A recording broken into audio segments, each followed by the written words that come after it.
પ્રથમ મહાશિવરાત્રિ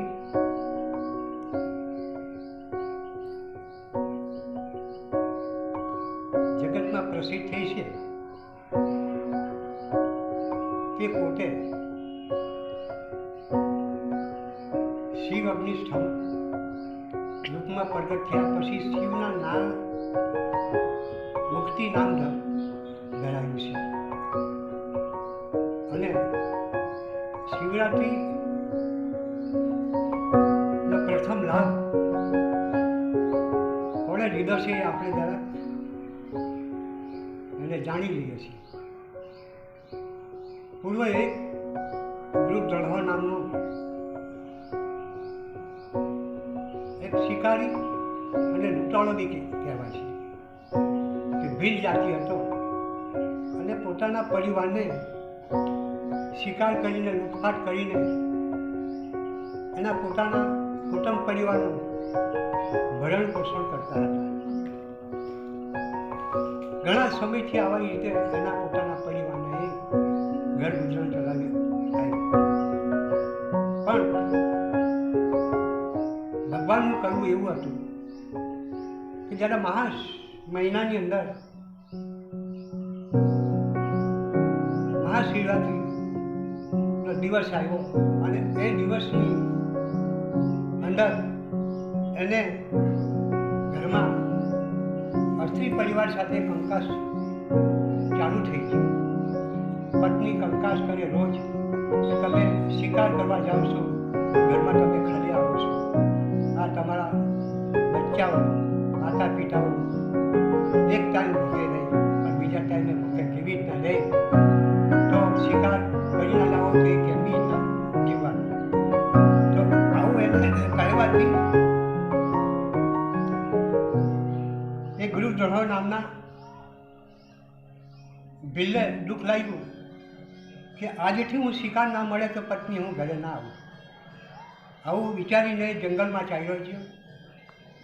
બહુ ઘણા જંગલમાં જતા વિચારે છે કે કોઈ મને શિકાર સાબો મળતો નથી, હું કેવી રીતના મારીને ઘરે લઈ જાઉં અને છોકરા પરિવારને ખવડાવું માતા પિતાને. તો એ વિચાર કરતો ઘણા દૂર જંગલમાં જઈને અઘોર જંગલમાં એક તળાવડી હતી અને તળાવડીના કિનારા પર પારની ચોફેરા ઘણા ઝાડ વૃક્ષો ઉગેલા હતા. ત્યારે વિચાર કરવા લાગ્યા કે આ જગ્યાએ એમ ગણવા જાય તો કોઈ હરણ, કોઈ મૃગ આવશે, કોઈ પણ પ્રાણી અહીંયા જળ પીવા માટે આવશે. આવું વિચારીને ગુરુ દ્રોહ નામનો લૂંટાળો અને એ પારધીએ વિચાર કર્યો કે હું આ વૃક્ષ પર ચડી જાઉં અને ઉપરથી લીલીના પત્તા તોડીને નાખું નીચે તો અવશ્ય ખાશે એટલે હું શિકાર કરી લઉં. આવું વિચારીને એ પારધી ઉપર ચડી ગયો. પોતાની જળજાડી પાણીને ભરી લીલીના ઝાડ પર ચડીને ઉપરથી પત્તા તોડીને નાખે છે અને એની જાડીમાંથી પાણી નીચે ઢોળાય છે. પણ ઘણા પૂર્વ આગળનું જૂના જમાનાનું એ ભગવાન શિવનું લિંગ બીડીના પત્તા ઉપર પડીને રંધાઈ ગયું હતું. તો પહેલાં મહાશિવરાત્રિનો પહેલો પ્રહર બેસતા એની જળજાડીમાંથી પાણી એ લિંગ પર પડી ગયું અને બીડી પત્તા ઉપર પડી ગયા એટલે એના પહેલા પ્રહરની પૂજા થઈ ગઈ શિવલિંગની.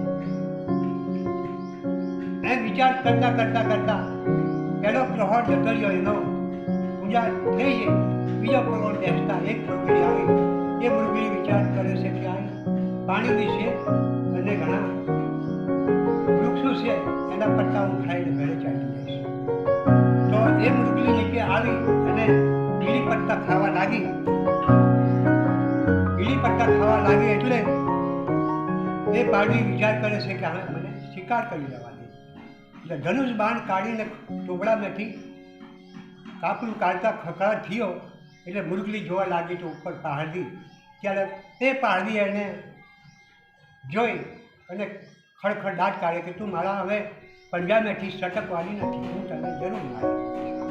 ત્યારે એ મૃગલી બોલી કે ભાઈ એમ કે તમે કેમ હશે અને ધનુષ બાણ કેમ તેમ ચડાવ્યું છે અને મારવા માટે કે હા ઘણા દિવસ થયા મારા માતા પિતા પુત્ર પરિવાર સ્ત્રીઓ ઘરે ભૂખા છે, તો મારે શિકાર મને મળતો નથી, શિકાર કરવા હું આવેલો છું. ત્યારે મુરગી બોલે છે કે ભાઈ એક કામ કર, ભલે હું મરું ને તમારા પરિવાર જો કદાચ મારું શરીરનું જે માંસ ખાઈને જીવતા રહેતા હોય તો હું બહુ આનંદ, હું બહુ ભાગ્યશાળી છું, મારો જન્મ સફળ થઈ જાય. માટે કરીને એક કામ કર કે હું તારા જોડે વચન બંધાવું. મારા ઘરે નાના નાના બચ્ચા છે, મારી બહેન છે, મારા સગા સંબંધી છે, મારા માતા પિતા છે, હું તેને જેને મળી આવું છું અને મળીને પાછી આવું છું. ત્યારે તું મને મારી નાખજે, ત્યાં વગર તું મને મારતો નથી. એટલે મુરગલી સાથે એ પારધી વચને બંધાયા પછી એને વિચાર કર્યો કે કદાચ એમ બનવા જાય તો એ મુરગલી બોલે છે તે સાચું બોલે છે. ફરી એના ગળે ટોપડામાં બાણ ઘાલતા એની જળ જાડીમાંથી પાણી પડી ગયું. એ શિવલિંગ પર બીજા ભગવાનની સેવા થઈ ગઈ અને મુરગલી ઘેરે જઈને પછી એના બચ્ચાને, એની બહેનને, એની માને, એના બાપને બધાને કહે છે કે આજે બનાવવો બન્યો છે અને એક પારધીએ મને એમ બનવા વચને બાંધી છે અને હું તમને મળવા માટે આવી, મને એ મારી નાખશે એટલે એમ બનવા જાય તો હું એના પરિવારને જીવડાવીશ. માટે કરીને હું તમને મળવા આવી છે, અત્યારે હું ચાલીશ. ત્યારે નાના નાના બચ્ચાઓ વિચાર કરે છે કે જ્યારે મા મળે આપણા ખાતર તો માના સાથે આપણે પણ પ્રાણ ગુમાવી શકીએ છીએ.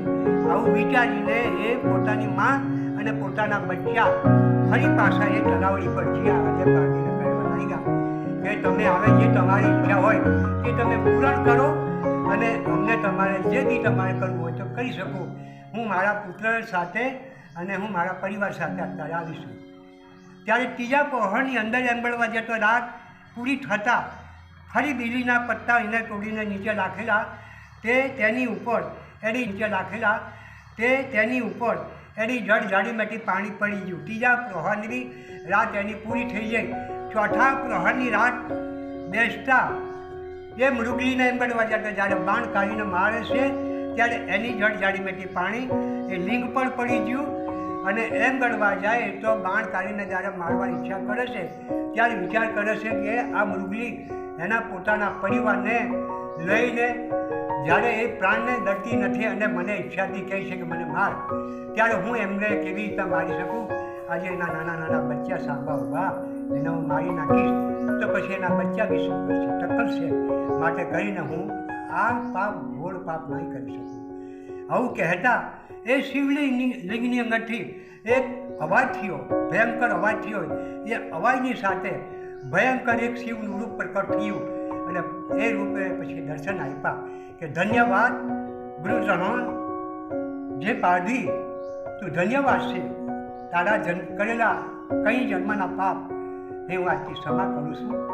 માટે કરીને તું જે કંઈ તારી ઈચ્છા હોય તે માગી લે, હું તારું પૂરણ કરું છું અને જે કંઈ તારી ભાવના હોય તે માગી લે. ત્યારે ગુરુજનો નામનો પારધી કહે છે કે પ્રભુ જો તમે મને પ્રગટ થયા તો હું તમારી પાસે શું માગું? તમારી ઈચ્છા હોય તે મને આપી શકું.